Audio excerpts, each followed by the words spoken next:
অন্য আয়াত আল্লাহ বলছেন, ইয়া আইয়ুহাল্লাযীনা আমানু তুবু ইলাল্লাহি তাওবাতান নাসুহা, হে ঈমানদারগণ, তোমরা আল্লাহর কাছে তওবা করো একনিষ্ঠ তওবা। একনিষ্ঠ তওবা করার আদেশ আল্লাহ সুবহানাহু ওয়া তাআলা দিলেন। আনাস রাদিয়াল্লাহু তাআলা থেকে বর্ণিত হাদিস, তিনি বলেন রাসূল সাল্লাল্লাহু আলাইহি ওয়াসাল্লাম বলেছেন, কুল্লু বানি আদম খাত্তাউন, প্রত্যেক আদম সন্তান ভুলকারী, ওয়া খায়রুল খাত্তাইনা তাওয়াবুন, এবং তার মধ্যে উত্তম ভুলকারী হচ্ছে যে আল্লাহর কাছে তওবা করে। এই খাঁটি তওবা শর্ত আছে তিনটি। কোন মুহাদ্দিসরা বলেন চারটি শর্ত আছে।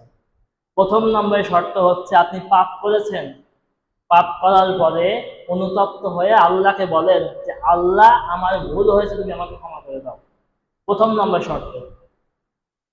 দুই নম্বর শর্ত হচ্ছে হে আল্লাহ, আমি যেই ভুল করেছি এই ভুল আমি আর কোনোদিন করব না, এই প্রতিজ্ঞা আল্লাহর সঙ্গে করা। যেই ভুল করেছি এই ভুল আর কখনো করব না, এই প্রতিজ্ঞা আল্লাহর সঙ্গে করতে হবে। দুই নম্বর শর্ত হলো। তিন নম্বর শর্ত হচ্ছে ওই পাপ একেবারে বাদ দিয়ে দেওয়া। ওই পাপ আমরা একেবারে বাদ দিয়ে দেবো, তাহলেই তওবা নাসুহা হবে বা একনিষ্ঠ তওবা হবে। চতুর্থ শর্ত তারা দিয়েছে, পাপটা যদি আল্লাহর সাথে সম্পর্কিত হয় তাহলে তিনটা শর্ত যথেষ্ট। এই তিনটা শর্ত যথেষ্ট, যে গোনাটা শুধু আল্লাহর কাছে, কিন্তু যদি পাপটা বান্দার সাথে সম্পর্কিত হয় তখন এই শর্ত তিনটির পাশাপাশি আরো একটি শর্ত দরকার, যেই বান্দার সাথে সম্পর্কিত পাপ তার সঙ্গে মিটিয়ে নিতে হবে। যেমন এক ভাই আমার কাছে 500 টাকা পাই, বা তার 500 টাকা আমি মেরে দিয়েছি। এখন আমি যদি আল্লাহর কাছে বলি আল্লাহ ওই ভাইয়ের টাকা আমি মেরে দিয়েছি, তুমি মাফ করে দাও, আল্লাহ মাফ করবে না। ওই ভাইয়ের কাছে হয় টাকাটা ফেরত দিতে হবে, অথবা ভাইয়ের কাছে বলতে ভাই টাকাটা দিতে পারলাম না, আপনি আমাকে মাফ করে দিয়েন। কারণ আল্লাহ রাসূল সাল্লাল্লাহু আলাইহি ওয়াসাল্লাম একদিন সাহাবীদের সামনে বলছেন, তোমরা কি জানো সবচেয়ে দরিদ্র কে?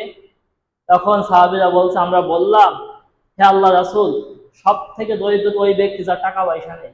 তখন আল্লাহ রাসূল বলছেন, না, সব থেকে দরিদ্র ওই ব্যক্তি যে কিনা কিয়ামতের মাঠে সালাত, সিয়াম, হজ, যাকাত সমস্ত নেকি নিয়ে উঠবে, এবং তার সামনে তার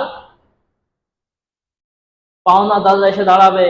তখন তার পাওনাদারদেরকে তার নেকি থেকে দিতে থাকা হবে, দেওয়া হবে। একটা সময় তার নেকি শেষ হয়ে যাবে, কিন্তু পাওনাদার শেষ হবে না। এমন সময় ওই ব্যক্তিকে পাওনাদারদের গোনাগুলো তার উপরে চাপানো হবে এবং তাকে জাহান্নামে নিক্ষেপ করা হবে। এই ব্যক্তি সব থেকে বেশি দরিদ্র।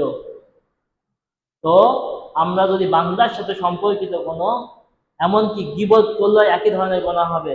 আমরা এক ভাইয়ের পিছনে গীবত করলাম, তাকে গালিগালাজ করলাম, ঠিক এইভাবে নেকি দিয়ে কিয়ামতের মাঠে পরিশোধ করতে হবে। কারণ কিয়ামতের মাঠে দিনার থাকবে না, দিরহাম থাকবে না, টাকা থাকবে না, পয়সা থাকবে না, একমাত্র সম্বল নেকি। নেকি না থাকলে অন্যের পাপের বোঝা নিয়ে আমাদেরকে জাহান্নামে যেতে হবে। তাই আমরা আল্লাহর কাছে একনিষ্ঠ তওবা করতে হলে কোনো মানুষের সাথে হক আমরা ফাঁকি দিব না।